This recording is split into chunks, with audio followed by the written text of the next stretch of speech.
परम पावन श्री वृंदावन धाम की भूमि पर परम पूज्य सदगुरुदेव भगवान द्वाराचार्य जगत गुरु निम्बारकाचार्य श्री मुकुंद देवाचार्य पीठाधीश्वर श्री राधेश्याम शरण देवाचार्य जी महाराज के मार्गदर्शन में विश्व प्रसिद्ध भगवान श्री कृष्ण की नगरी श्री धाम वृंदावन परिक्रमा मार्ग मिथिला कुंज आश्रम में निरंतर 24 घंटे अखंड श्री युगल नाम महामंत्र संकीर्तन 30 वर्षों से चल रहा है और अखंड अहर्निश 24 घंटे सदा श्री धाम वृंदावन में मिथिला कुंज में चलता रहेगा। आज विश्व भर में अनेकों मंदिर हैं, किंतु भागवत का कोई मंदिर नहीं है। तब हमारे पूज्य गुरुदेव के भजन संकल्प से ये भाव जागा कि श्री धाम वृंदावन में एक अलौकिक भागवत मंदिर बने, जिसमें वृंदावन आने वाले सभी भक्तगण एक साथ संपूर्ण भागवत श्लोक का दर्शन कर सकें। सदगुरुदेव के इस भाव को साक्षात करने के लिए विश्व में प्रथम बार श्री धाम वृंदावन मिथिला कुंज आश्रम में श्रीमद् भागवत महापुराण के 18,000 श्लोक शिलालेख लिखित भव्य दिव्य श्रीमद् भागवत महापुराण मंदिर बनने जा रहा है। आप सब भी इस दिव्य भागवत मंदिर में अपना तन मन धन से सहयोग कर श्री धाम वृंदावन में अक्षय पुण्य प्राप्त करें। एक श्लोक शिलालेख की सेवा राशि मात्र 5100 रुपए है, जिसमें आपके नाम से एक श्लोक शिलालेख पर लिखा जाएगा। इसी प्रकार से आप 2 श्लोक की दान राशि 11,000 रुपए, 5 श्लोक की दान राशि 25,000 रुपए, 11 श्लोक की दान राशि 51,000 रुपए और 21 श्लोक की राशि है 1,01,000 रुपए देकर अनंत पुण्य के भागी बन सकते हैं। कहा गया है कलयुग केवल नाम आधारा।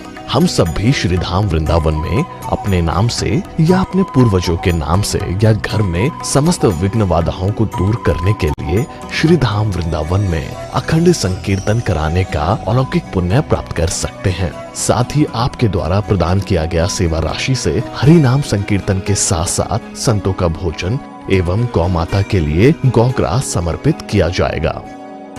आप निम्न राशि प्रदान कर सदस्यता ग्रहण कर सकते हैं। एक दिन का संकीर्तन राशि मात्र 1,500 रुपए, एक माह का संकीर्तन राशि मात्र 15,000 रुपए, 12 माह की संकीर्तन राशि मात्र 21,000 रुपए से आपके नाम से निरंतर अखंड श्री युगल नाम हरि नाम संकीर्तन के साथ साथ साल के 12 माह में 12 दिन 12 संतों का भोजन गौग्रास आदि सेवाएं आपके मरणोपरांत भी चलते रहेंगे। अतः आप एक छोटा सा संकल्प लेकर हमसे जुड़ सकते हैं और श्री धाम वृंदावन मिथिला कुंज आश्रम में आप आजीवन सदस्य रहेंगे। आप वृंदावन में जब भी आएंगे तो आपके रहने की निशुल्क व्यवस्था रहेगी। Account number 155850501309।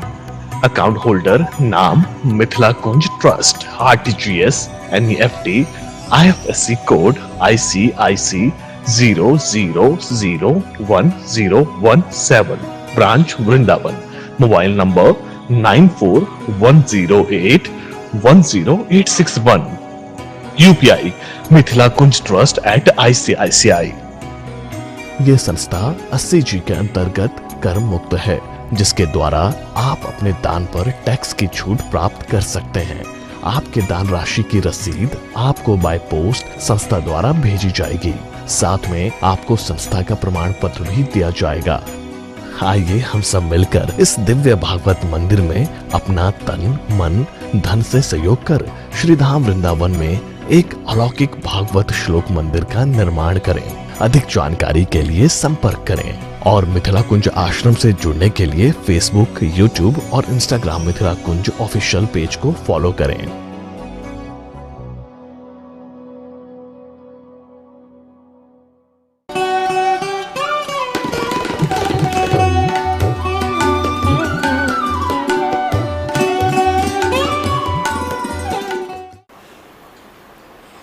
स्वभावतोपास्त समस्त दोषम अशेष कल्याण गुणैकराशिं व्यूहांगिनं ब्रह्म परम वरेण्यं ध्यायेम कृष्णं कमलेक्षणं हरिं अंगे तु वामे वृषभानुजां मुदा विराजमानां अनुरूप सौभगां सखी सहस्रैः परिसेवितां सदा स्मरेम देवीं सकलेष्टकामदां। गोविंद जय जय गोपाल जय जय गोविंद जय जय गोपाल जय जय श्री राधा रमण हरि गोविंद जय जय श्री राधा रमण हरि गोविंद जय जय गोविंद जय जय गोपाल जय जय गोविंद जय जय गोपाल जय जय श्री राधा रमण हरि गोविंद जय जय श्री राधा रमण हरि गोविंद जय जय श्री राधा सर्वेश्वर भगवान की जय। श्री गुरुदेव भगवान की जय। सकल संत समाज की जय। श्री नाम संकीर्तन की जय। श्रीमद्भागवत महापुराण की जय। श्री सुखदेव जी महाराज की जय। श्री हनुमान जी महाराज की जय। जय जय श्री राधे श्याम नाम महाराज की जय। जय जय श्री राधे श्याम नाम महाराज की जय। भगवत चरणानुरागी श्रोता समाज, हम और आप बहुत बड़े भाग्यशाली हैं। देव दुर्लभ भगवत प्रदत्त मानव शरीर प्राप्त कर धाम सम्राट श्री वृंदावनस्थ मिथिला कुंज से प्रसारित श्रीमद् भागवतामृत का रसास्वादन पारायण हो रहे हैं। प्रसंग चल रहा है इति वेणुरवं राजन सर्वभूत मनोहरम श्रुत्वा व्रजस्त्रियः सर्वा वर्णयन्तु वीरे वीरे। भगवान श्री कृष्ण ने श्रीमद् भागवत महापुराण में 2 बार वेणु वादन किया। भगवान के विशिष्ट वाद्य हैं 3। एक का नाम है बंसी, दूसरे का नाम है मुरली, तीसरे का नाम है वेणु। तो मुरली बंसी 2 हाथ की होती है, मुरली 18 अंगुल की होती है और बंसी मात्र 12 अंगुल का होता है। ठाकुर जी का विधान देखिए, जैसे बाजा बजता है, ग्रामोफोन बजता है, माइक के द्वारा ध्वनि प्रसारण, इसका नाम है ध्वनि प्रसारण यंत्र। इसके द्वारा ध्वनि सुनाई पड़ती है, आवाज़ सुनाई पड़ती है, स्वर सुनाई पड़ता है ना, ये नियम है। लेकिन भगवान के प्रथम वेणु वादन में रब सुनाई दिया। रब कहते हैं ध्वनि को। लेकिन विशेषता क्या है, रब के द्वारा भगवान के सौंदर्यपूर्ण स्वरूप का वर्णन प्राप्त होता है। बर्हापीड़म नटवर वपु कर्णयो कर्णिकारम बिभ्रदवास कनककपिशम वैजयंतीं च मालां रंध्रान वेणो रधरसुधया पूरयन गोपवृंदेर वृंदारण्यम स्वपदरमणम प्राविशद गीत कीर्ति। परमहंस परिव्राजकाचार्य श्री सुखदेव जी महाराज श्रोत्र श्रेष्ठ परीक्षित जी को संबोधित करते वे कहते हैं राजन। इति वेणुरवम, इति कहते हैं समाप्ति को, अथ कहते हैं प्रारंभ को। इति वेणुरवम राजन अर्थात ऐसा वेणु का रव सुना। कैसा? तो भगवान श्याम सुंदर, श्यामला सलोना सुंदर स्वरूप है।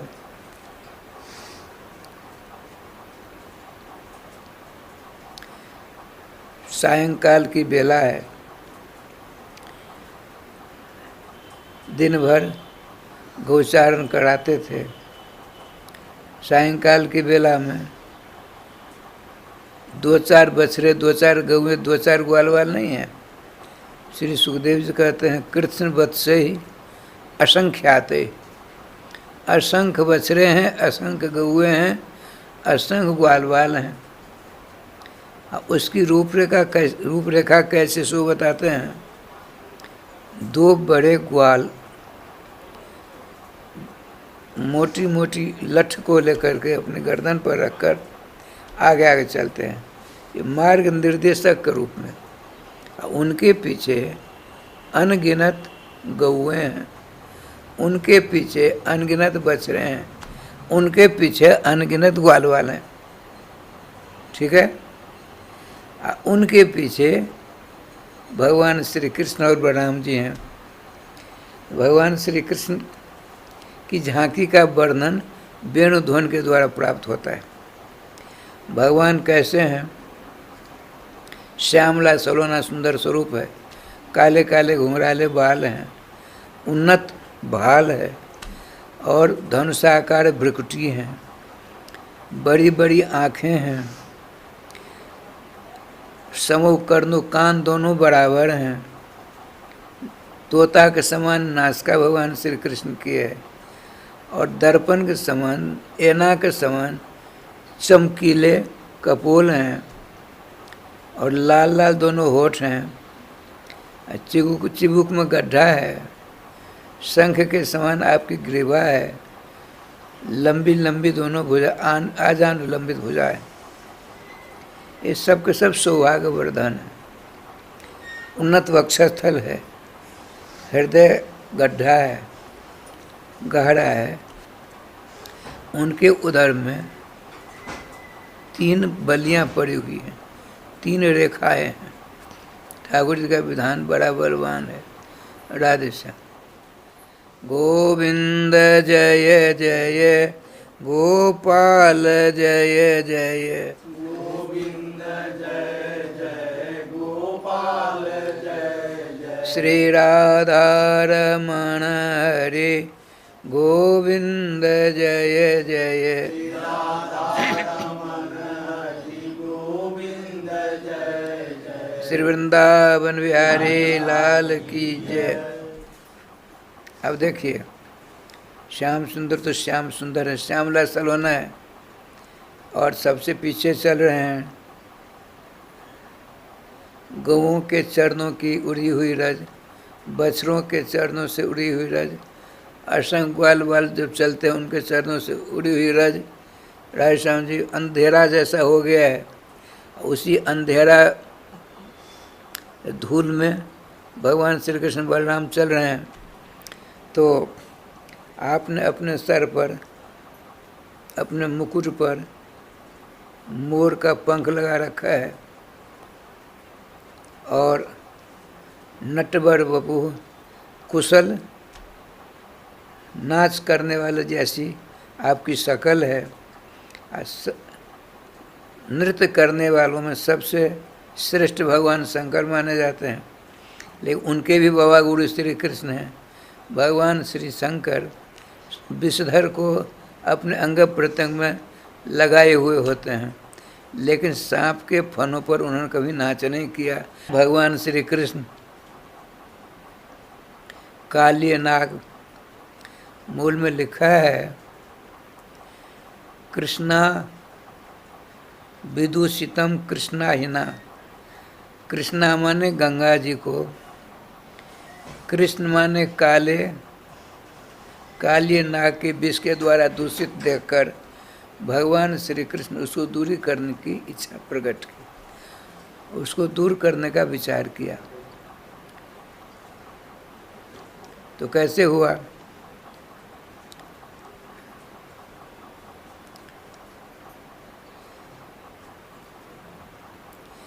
काली नाग की पत्नियां भगवान श्री श्याम सुंदर की बड़ी भक्ता है। वो कैसे हो गई? कि सब की सब काली नाग की पत्नियां गुरुमुखी थी। गुरुमुखी माने वैष्णव धर्म को स्वीकार कर रखा था। देवर्षि नारद जी ने उनको वैष्णवी दीक्षा दी थी। निम्बार संप्रदाय के हैं ये। श्री देवर्षि नारद जी निम्बार की हैं। हंस भगवान, निम्बार संप्रदाय में 4 भगवान, हंस भगवान, सनकादिक भगवान, नारद भगवान और निम्बार्क भगवान।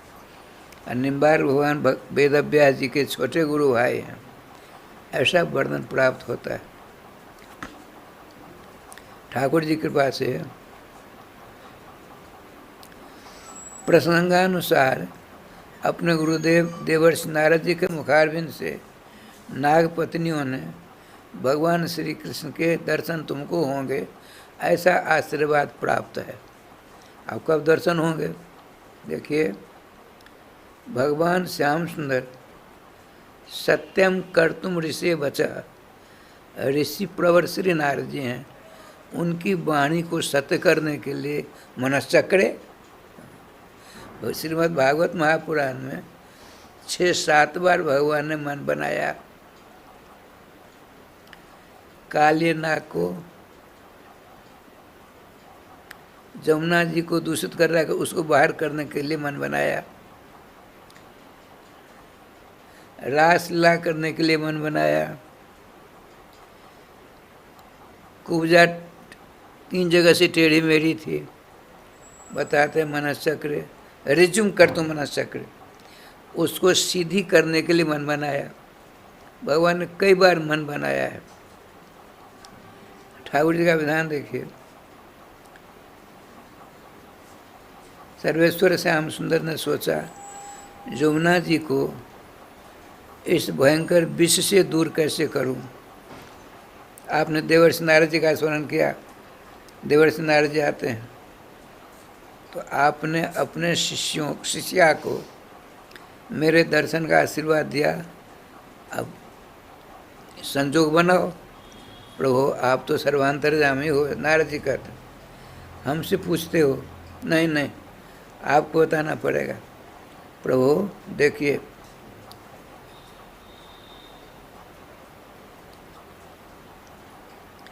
एक बार की बात है, सर्पों की माता का नाम है कद्रु, गरुड़ जी की माता का नाम है बिनता। पति देव एक सिर कश्यप जी हैं, पत्नी बहुत हैं, जिनमें सर्पों की माँ कद्रु ब्रह्मर्षि कश्यप जी की पत्नी, और परम पराक्रमी बुद्धि विशारद भक्त शिरोभूषण गरुड़ जी की माँ का नाम है बिनता। परम भक्तिमती हैं आप।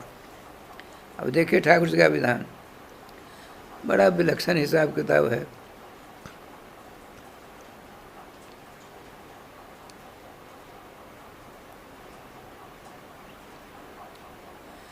दोनों ने अपने पति से प्रार्थना की, हमको संतान चाहिए। तो समय आने पर मंत्रों के द्वारा आप दोनों को गर्भवती बनाया। श्रीमान भगवान कश्यप जी, अब क्या लीला होती सो देखिए। बिनता जी से कहा, तुमको 2 बेटे होंगे, बड़े पराक्रमी होंगे, लेकिन 1000 वर्ष तक तुमको गर्भ में रखना पड़ेगा। भगवान कश्यप जी ने अपनी पत्नी बिनता जी से कहा कि 1000 वर्ष तक अपने पेट में बच्चों का पालन करना पड़ेगा। बड़ी सतोगुणी थी वो, भक्ता थी। ये बड़ी दुष्टा थी कद्रु। दुष्ट के दुष्टी बच्चे होते हैं ना, उसके सांप हो गए, बहुत बच्चे हो गए। बिनता जी ने सोचा, है रे विधाता, हमारी सोच को इतने बच्चे हो गए, हमारे भाग में 2 बच्चे लिखे हैं, वो भी न जाने कब होगा। आपने एक मुक्का अपने पेट में मारा, 500 वर्ष भी हुए हैं, एक बच्चा निकल गया। उसके शरीर का निर्माण कहाँ तक हुआ है? कमर से नीचे, कमर से ऊपर का है, नीचे का हुआ ही नहीं। बड़ा प्रभावशाली निकला। उसका नाम रख दिया भगवान ब्रह्मा ने अनुरु। उरु कहते जंघा को, जंघा से नीचे का भाग नहीं है, इसलिए उसका नाम रखा और अरुणु। अब श्याम सुंदर का विधान देखिए, इतना बलवान है, इतना प्रभावशाली है, उसके सामने कोई टिक नहीं सकता। अब समस्या ये हुई, भगवान सूर्य तो बड़े प्रखर प्रतिभा संपन्न है, तो इनके रथ का सारथी कौन बने? देवताओं ने भगवान ब्रह्मा से विचार किया, भगवान का एक में क्षमता है, कमर से ऊपर सब कुछ ठीक है, कमर से नीचे नहीं है, उसका नाम अनुरु, वो बिनता के पुत्र हैं। जब ऐसा हो गया तो बिनता रोने लगी, ये विधाता मैंने ये क्या कर दिया, अपने पति के चरणों में गिरकर नमस्कार करते हैं, ये प्राण बल्लभ मुझसे अपराध हो गया, आपके आदेश का मैंने पालन नहीं किया, 1000 वर्ष तक रहना चाहिए था ना, हमने 500 ही वर्ष में एक मुक्का मार डाला, परिणाम ये हुआ। देखो, तुमने मेरी बात नहीं मानी तो तुमको अपनी दासी का, अपनी सौत की दासी बनना पड़ेगा। ध्यान रखें, अपने पति की वाणी का जो उल्लंघन करता है स्त्रियां, उनको दंड मिलता है। जब भगवान वामन जी के पिता कश्यप जी के आदेश का पालन नहीं करती उनकी पत्नी बिनता, तो उनको शाप मिला अपनी सौत की दासी बनना पड़ेगा। चरणों में झुकर नमस्कार, भगवान सदा मैं दासी बनी रहूँगी, तो मेरी बात का जो पालन करोगी, 500 वर्ष तो बीत गए, दूसरा बच्चा है पेट में, 500 वर्षों तक तुम कुछ नहीं करोगी, तो तब जो तेरा बेटा होगा, तो वही बेटा तेरा तुमको अपनी सौत की दासता से मुक्त दिला सकता, और कोई उपाय नहीं। बात समझ में आई? बात है, मन तो एक ही है, चक्कर काट कर आए हो, थके हो, नींद भी आएगी, हंसी मजाक वाली कथा हमसे आती नहीं है, तो ठाकुर जी की कृपा से मन चक्कर काट रहा है, तो मेरा क्या दोष है? दोषी मैं ही हूँ। बोल कन्हैया लाल की जय। राधे राधे राधे। अब देखिए,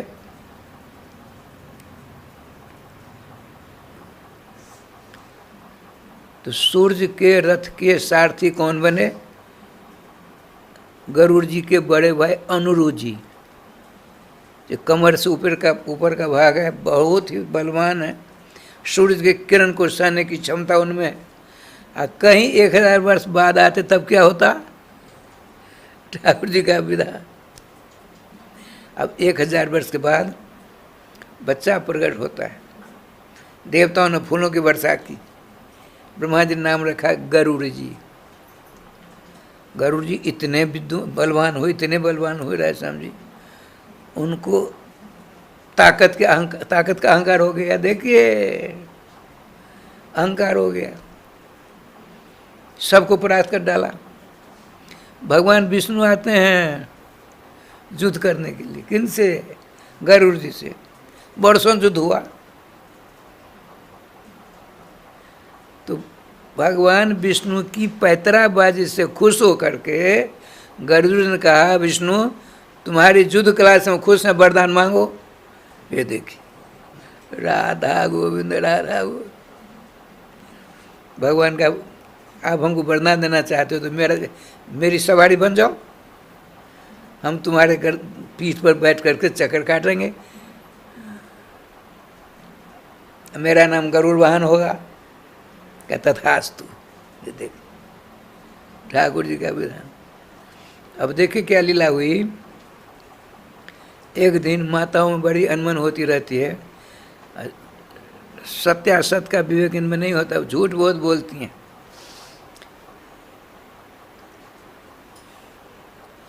कद्रू है सर्पों की माँ, अब विनता है गरुड़ जी की माँ।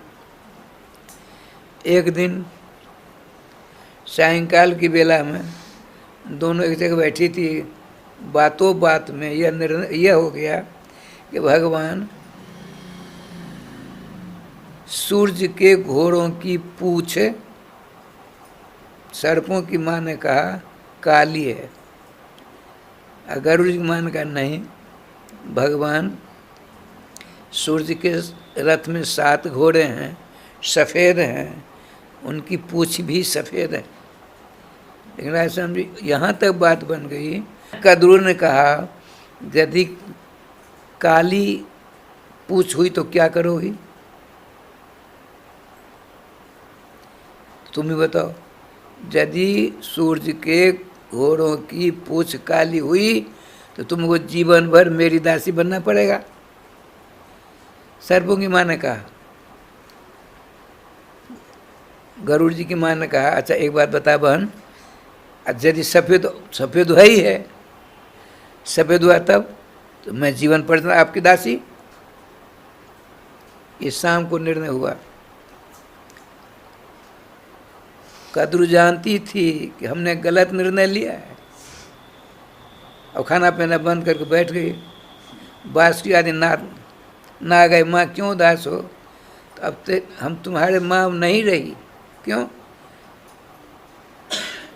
अपनी सोच की मैं दासी हो गई। ऐसी ऐसी बात है।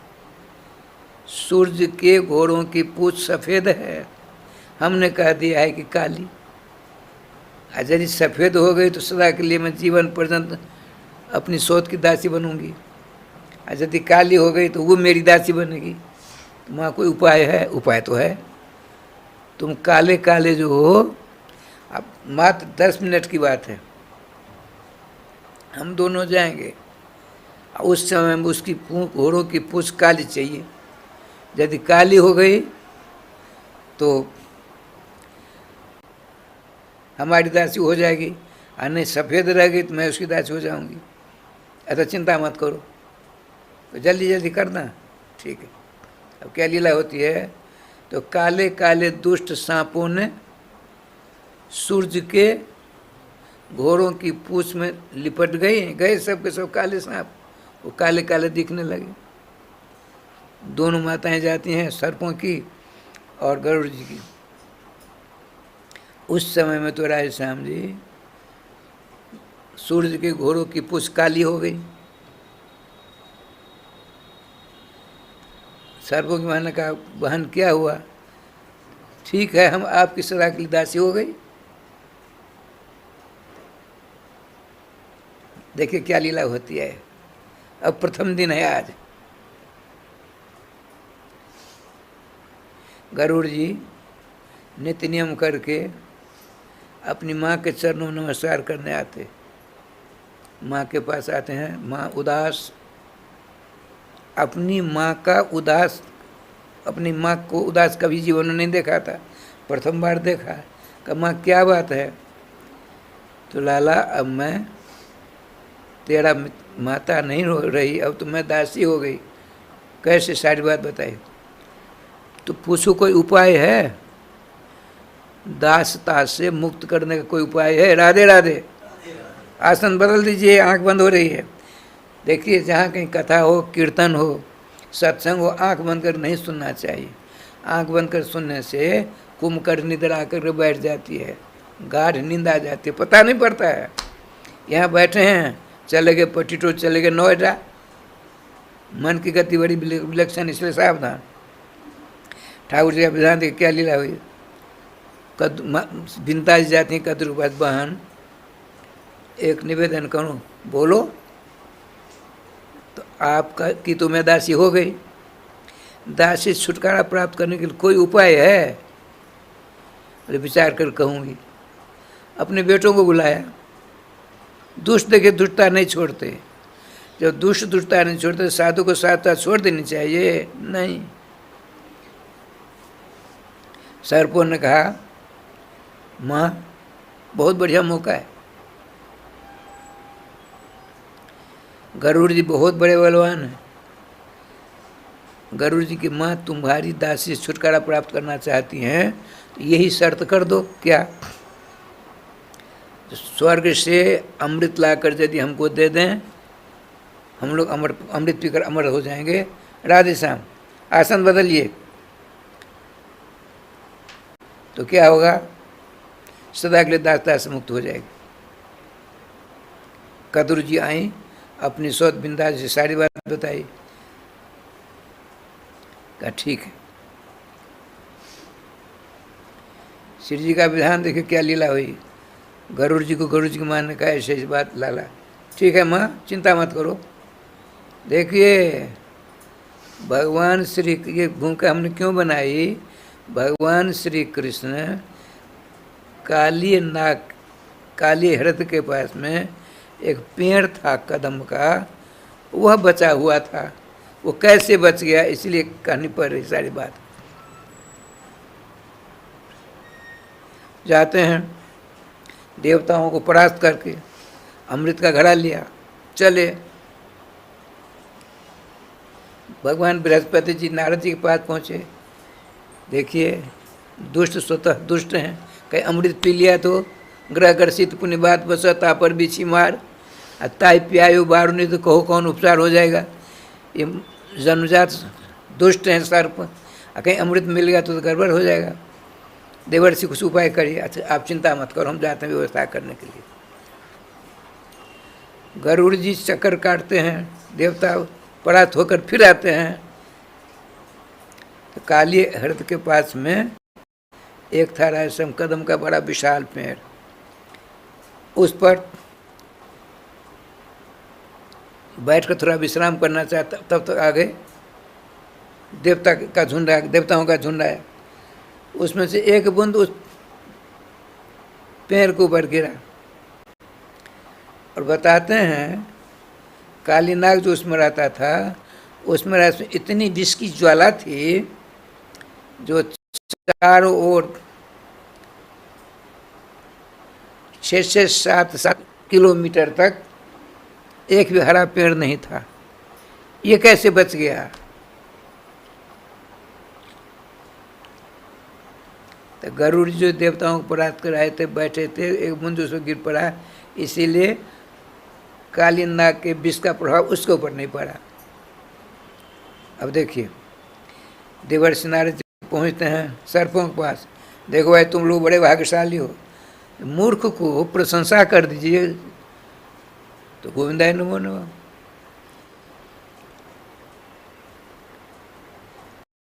मूर्ख को हुंकारी से बच कर सकते हैं, आप विद्वान को सच्चाई से, विद्वान को सत्य बोलोगे तब तुम्हारे अधीन हो सकते हैं।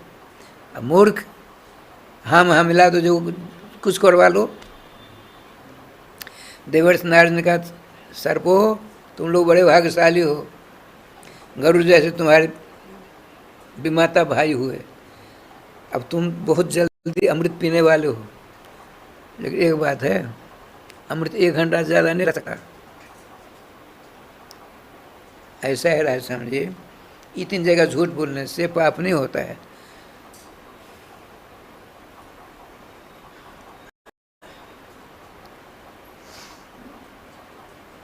किसी की जीविका जा रही हो, झूठ बोल दो, उसी जीविका की रक्षा हो जाएगी, तो झूठ का पाप नहीं लगा। स्त्री सुंदर विवाह से वृत्तीर्थ प्राण संकटे गो ब्राह्मणार्थ। स्त्रियों के चक्कर में फंस के झूठ बोल दो, निकल जाओ, झूठ नहीं मिलेगा, पाप नहीं होगा। कन्यादान में झूठ बोलने से पाप नहीं लगेगा। ब्राह्मण का वध हो रहा है, झूठ बोलने से पाप नहीं लगेगा। गौ की हत्या होने जा रही है, आप झूठ बोलोगे पाप नहीं लगेगा। किसी की जीविका जा रही है, आपको झूठ बोलने से उसकी जीविका रुक जाती है, पाप नहीं लगेगा किसी। अब देखिए क्या लीला, देवर्षि नारद जी आते हैं, आपने कहा देखो भाई पहला स्नान करो, संध्या बंदन करो, तब अमृत मिलेगा पीने के लिए। ये लोग मूर्ख थे ही, स्नान करने लगे, 1 घंटा के समय बीत चला गया। अब लड़ने के लिए तैयार हो गए। गरुड़ ने कहा मेरा क्या दोष है, हम तो ला कर दिए, तुम लोग बड़े उद्यमी निकले। देवर्षि नारद जी ने तुमको बताया था 1 घंटा के लिए, 2-2, 3-3 घंटे लगा दिए, तो तुम्हारे लिए अमृत रुका तो नहीं रहेगा। तो लड़ने के लिए तैयार, तो अपने भयंकर तीक्ष्ण पंखों की मार सबों को घायल कर डाला। गरुड़ जी महाराज दास्ता से मुक्ति मिल गई। देवर्षि नारद जी कहते हैं प्रभु उस पेड़ पर चढ़ करके छलांग लगाइए, और आज तक जिसने कुछ नहीं, किसी भी अवतार जो आपने काम नहीं किया वह अवतार इस बार वह काम करिए। क्या? तो काली नाग के 101 फन है, काली नाग के 101 फन। अब प्रत्येक फन में 2-2 आँखें, कितनी आँखें हो गई? 202 आँखें हो गई। बड़ा गर्विष्ठ है, बड़ा बलवान है।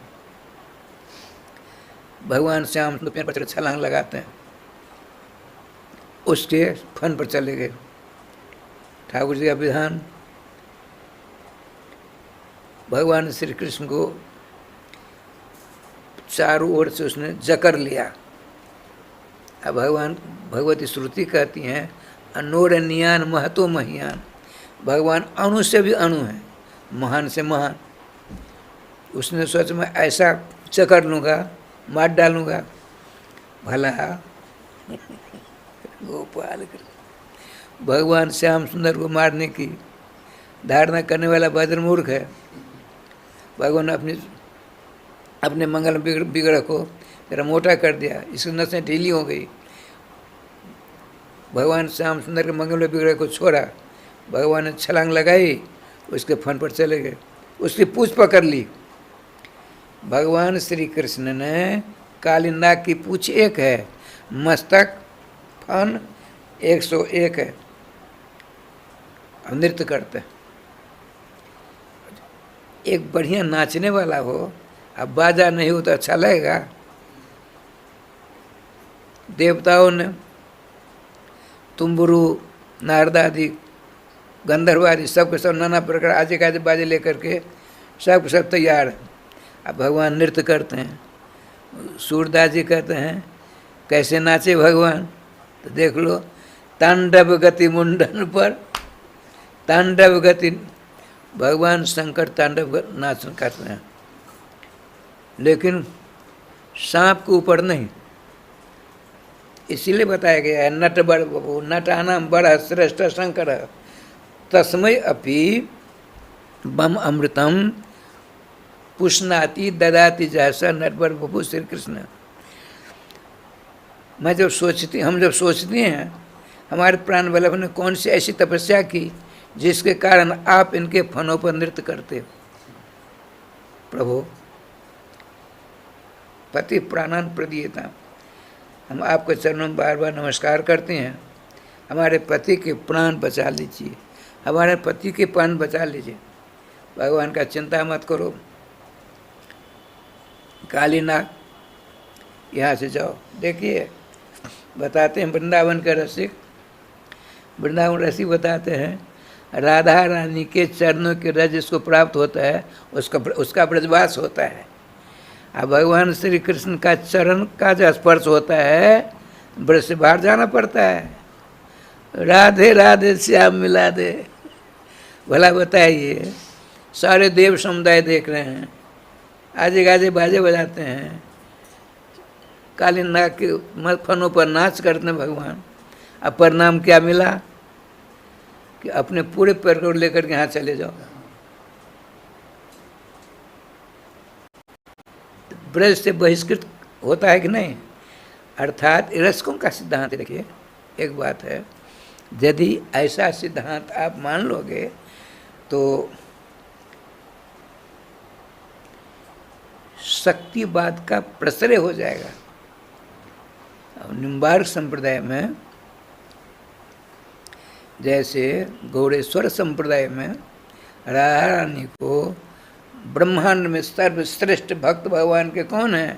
तो राधा रानी। गौड़ेश्वर संप्रदाय का सर्वमान्य सिद्धांत है राधा रानी के समान श्री कृष्ण की भक्ता कोई ब्रह्मांड में है ही नहीं, समझे? और राधा वल्लभ संप्रदाय में क्या सिद्धांत है सो सुनिए। श्री कृष्ण के समान सर्वश्रेष्ठ नौकर राधा रानी को दूसरा है ही नहीं। राधा राधा ये सब केवल मानसिक सेवा की बात है, उससे बाहर जाओगे तो अपराध हो जाएगा। हमारे श्री श्री रसिक सम्राट जिनके हमने 30 वर्षों तक जिनके मुखारविंद की वाणी सुनी, श्री श्री प्रियाशरण जी महाराज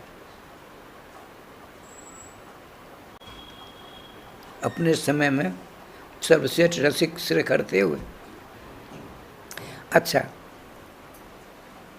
निम्बार समुदाय क्या कहता है? श्री राधा और श्री कृष्ण दोनों बराबर हैं। राधां कृष्ण स्वरूपां वे कृष्णम राधा स्वरूपिणम कलात्मानम निकुंजस्तम गुरु रूपम सदा भजे। एक स्वरूप सदा दो नाम, आनंद के आह्लादन श्याम, आह्लादन के आनंद श्याम, ये विलक्षण बात है। इसीलिए भगवान श्री कालीनारायण का प्रभु मुझको यहाँ से आप निकालोगे, आपके जो वाहन गरुड़ हमको मार खाएंगे, मार डालेंगे। बोले नहीं नहीं, मेरे चरण चिन्ह तुम्हारे मस्तक पर हैं, अब तुमको गुरु भ्राता समझेंगे, वो दंडवत प्रणाम करेंगे, जाओ। ऐसा कैसे हो गया? श्रीमद् भागवत जी में लिखा है, शोभरी नाम के ऋषि थे, शोभरी। उनकी वंश परंपरा में यहाँ हैवासी ब्राह्मण है, ब्रज में बहुत, ये सोनरख में अधिकांश। तो श्री जी की कृपा से वो जल में स्नान कर रहे, भजन कर रहे थे। 10,000 वर्ष बीत गए शोभरी ऋषि। एक दिन क्या होता सो देखिए।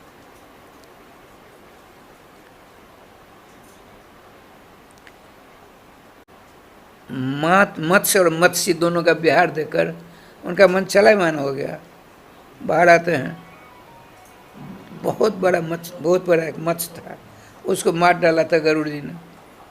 मैं उसकी पत्नियां रो रही थी, उसके विरह विलाप को सुन करके शोभरी ऋषि को बड़ी दया आई।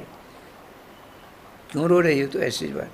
अच्छा, हम इस स्थान को प्रतिबंधित कर देते हैं।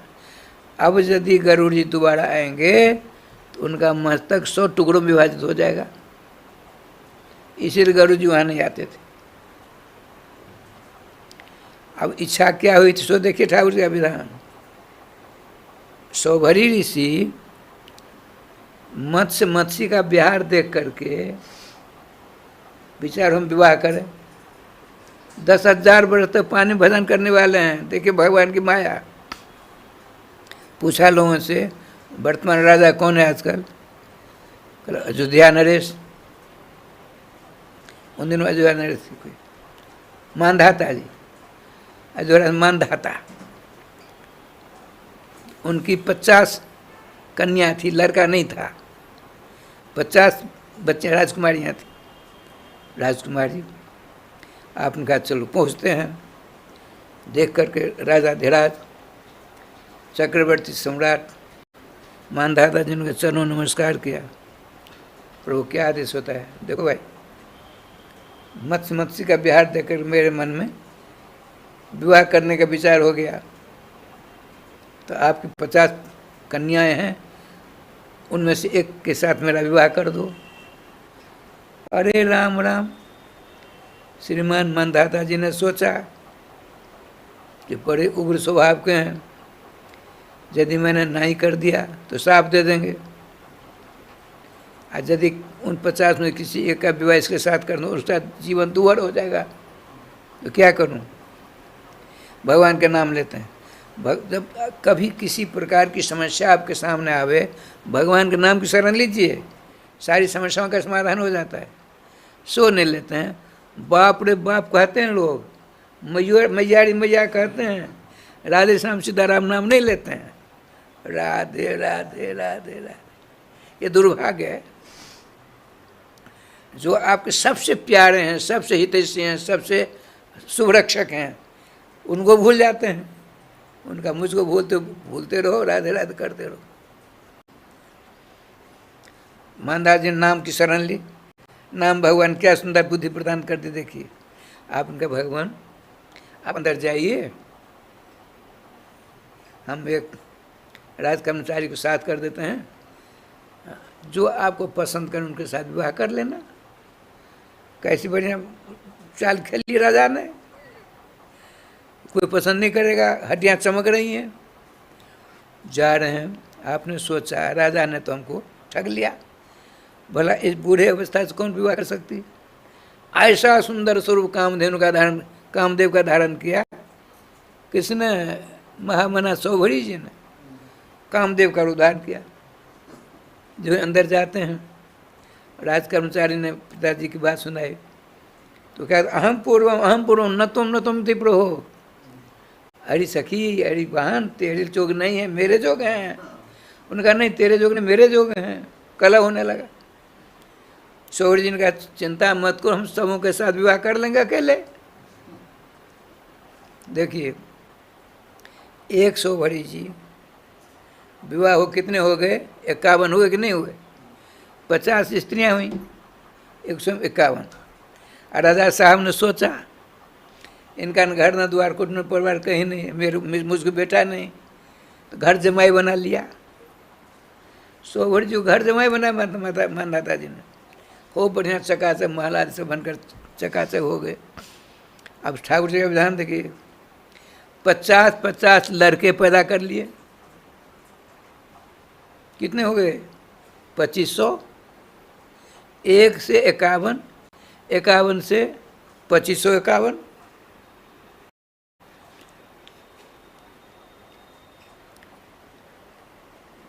उनकी पत्नियों ने कहा हे प्राण वल्लभ, एक भाई की व्यवस्था कर दो।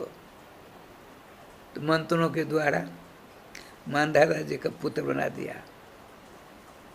अब देखिए, अब एक बात बताइए, विचारणीय बात है। श्रीमान सुखदेव जी परमहंस परिव्राजकाचार्य प्रतिदिनेश हैं, और 7वें दिन का शरीर छूटने वाला है परीक्षित जी का। ऐसी ऐसी कथा सुना करके अच्छा करते हैं, बुरा करते हैं? अच्छा नहीं कर रहे हैं। बोले नहीं, परिणाम देखे क्या होता है। आज बैठे हैं अपने सभागार में श्री सौभरी जी महाराज, बगल में कितनी स्त्रियां हैं? 50। अब 2500 लड़के हैं, बहुत बड़ा परिवार हो गया।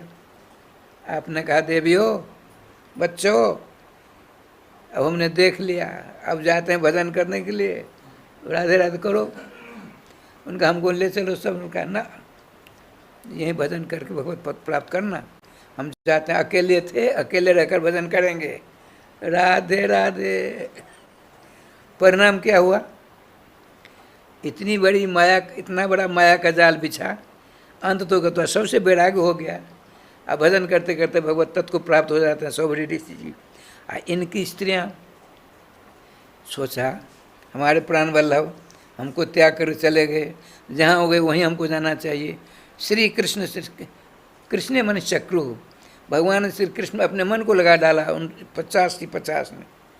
बड़े आनंद से भजन करती करती अपने प्राण वल्लभ को प्राप्त कर लिया।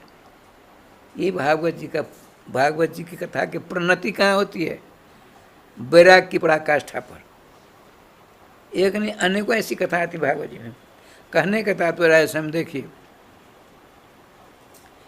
इति बेनो रवम राजन सर्वभूत मनोहरम श्रुत्वा व्रजस्त्र सर्वावर्ण्यंतु वीर। श्री सुखदेव जी कहते हैं, राजन देखो, भगवान श्याम सुंदर ने चीरहरण के प्रसंग में समस्त ब्रज कुमारियों को आशीर्वाद दिया हुआ है, जाओ भजन करो। अगली शरद पूर्णिमा की रात में हम महाराज लीला करेंगे, तुम सबके सेवा करके आनंद का उपभोग करना। बड़े आनंद साथ राधे रहती हैं। अब देखिए 13 जूथेश्वरियाँ हैं, एक एक जूथ में कितनी गोपियाँ, इसका वर्णन नहीं, अनंत है, अनंत बाची है। एक बार जुअल सरकार की 8 सखियाँ हैं, हर एक को 8 हैं, उनमें भी 8, उनमें भी 8 है ना। कितनी कोटियाँ हैं? 64 कोटि है। तो हमने एक बार लिखना पढ़ना शुरू कर दिया, बताया था। तो 19 बार किया, महासंघ पर पहुंच गया। अब क्या किया जाए? हम पहुँचे निकुंज वाटिका, परम रसिक श्री कुंज बिहारी शरण बाबा के पास। उनका वो ऐसे ऐसे बात है। तो क्या कहा, तुम तो महामूर्ख हो, तुम 4 विषय का आचार्य की हो, महामूर्ख हो। हम कहा इसलिए तो आया हूँ आपकी शरण में, बताइए, गांठ को खोलिए। देखो अनंत बात ही सब है। श्रीधाम वृंदावन अनंत महिमा मंडित, भगवान श्री श्याम सुंदर का नाम अनंत महिमा मंडित, भगवान श्याम सुंदर रूप अनंत महिमा मंडित। अनंत, अनंत शब्द का अर्थ कहते हैं नो अंत अद्यावधि कहीं अभी प्राप्त असो अनंत। जिसका अंत आज तक किसी को नहीं मिला है उसका नाम अनंत है। तुम चाहते हो अंत प्राप्त करूँ, असंभव है। बड़े बड़े रस का आचार्य ब्रह्मा विष्णु शंकर आदि सब के सब, अरे भगवान श्याम सुंदर की सांस भूत भगवती श्रुतियाँ नाना प्रकार गला फाड़ फाड़ करके वर्णन करना चाहा, अंत तो कहते नो इति का कर विराम करते हैं। इसलिए सब अनंत बात ही। ठाकुर जी का विधान, इन गोपियों को उपदेश देती हैं उनकी जूथेश्वरियाँ। देखो उस दिन महाराज के दिन भगवान वेणु वादन करेंगे। अब वेणु वादन के द्वारा तुम अपने घर में बैठे रहो तो काम नहीं चलेगा। अब तुम्हारी पत्नी, तुम्हारे जितने सगे संबंधी हैं, तुम्हारे घर के सामने इर्द गिर्द में आग लगाएंगे, आग के प्रकोटा रहेंगे, कांटों के प्रकोटा रहेंगे, शीशा आदि को प्रकोटा रहेंगे, तो कैसे करोगी? परीक्षा दो। तो वो जो जुथेश्वरी हैं बंसी बजाती हैं। आपने सोचा श्याम सुंदर ने बजाया, बड़ी तेज में चलती हैं, कांच के टुकड़ों में हो करके आग में झुलसती हुई, कांटों और होती हुई आगे पहुंच जाती है। बोले ठीक है, ठीक है, पास हो गई। अब जूथेश्वरी पास करके तब राधे राधा होगा। ये सारी बातों का वर्णन है। अब समय जवाब देता है। 2 बार नाम लेने का कष्ट करिए, इसके बाद की बात कल फिर होगी। श्री वृंदावन बिहारी लाल की जय, श्री गुरुदेव भगवान की जय, सकल संत समाज की जय, श्री नाम संकीर्तन की जय, श्रीमद्भागवत महापुराण की जय, श्री हनुमान जी महाराज की जय। जय जय श्री राधे श्याम नाम महाराज की जय। जय जय श्री राधे श्याम नाम महाराज की जय।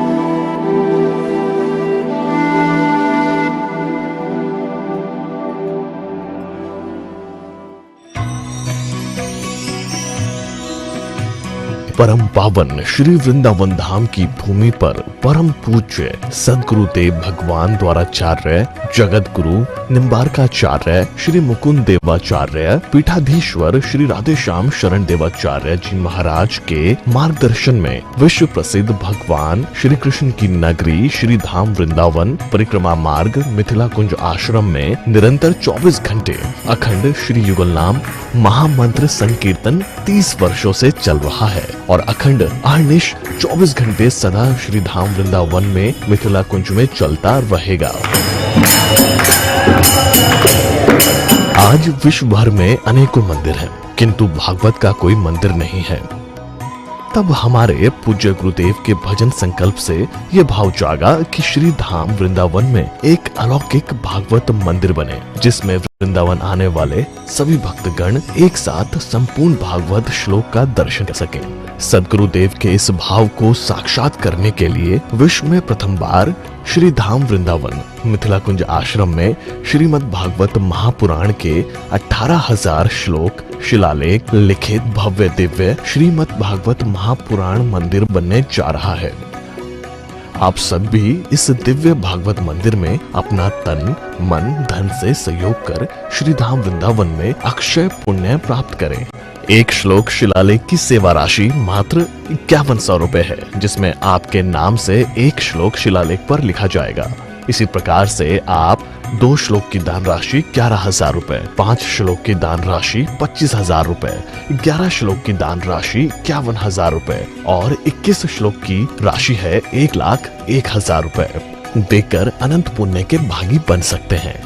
कहा गया है कलयुग केवल नाम आधारा। हम सब भी श्री धाम वृंदावन में अपने नाम से या अपने पूर्वजों के नाम से या घर में समस्त विघ्न बाधाओं को दूर करने के लिए श्री धाम वृंदावन में अखंड संकीर्तन कराने का अलौकिक पुण्य प्राप्त कर सकते हैं। साथ ही आपके द्वारा प्रदान किया गया सेवा राशि से हरि नाम संकीर्तन के साथ साथ संतों का भोजन एवं गौ माता के लिए गौग्रास समर्पित किया जाएगा। आप निम्न राशि प्रदान कर सदस्यता ग्रहण कर सकते हैं। एक दिन का संकीर्तन राशि मात्र 1500 रुपए, एक माह का संकीर्तन राशि मात्र 15,000 रुपए, 12 माह की संकीर्तन राशि मात्र 21,000 रुपए से आपके नाम से निरंतर अखंड श्री युगल नाम हरि नाम संकीर्तन के साथ साथ साल के 12 माह में 12 दिन 12 संतों का भोजन गौग्रास आदि सेवाएं आपके मरणोपरांत भी चलते रहेंगे। अतः आप एक छोटा सा संकल्प लेकर हमसे जुड़ सकते हैं और श्री धाम वृंदावन मिथिला कुंज आश्रम में आप आजीवन सदस्य रहेंगे। आप वृंदावन में जब भी आएंगे तो आपके रहने की निशुल्क व्यवस्था रहेगी। Account number 158505001309। अकाउंट होल्डर नाम Mithila Kunj trust, RTGS, NEFT, IFSC code ICIC 00011017। Branch Vrindavan. Mobile number 9410810861। UPI Mithila Kunj trust @ICICI। ये संस्था 80G के अंतर्गत कर मुक्त है, जिसके द्वारा आप अपने दान पर टैक्स की छूट प्राप्त कर सकते हैं। आपके दान राशि की रसीद आपको बाय पोस्ट संस्था द्वारा भेजी जाएगी। साथ में आपको संस्था का प्रमाण पत्र भी दिया जाएगा। आइए हम सब मिलकर इस दिव्य भागवत मंदिर में अपना तन मन धन से सहयोग कर श्री धाम वृंदावन में एक अलौकिक भागवत श्लोक मंदिर का निर्माण करें। अधिक जानकारी के लिए संपर्क करें और मिथिला कुंज आश्रम से जुड़ने के लिए फेसबुक, यूट्यूब और इंस्टाग्राम मिथिला कुंज ऑफिशियल पेज को फॉलो करें।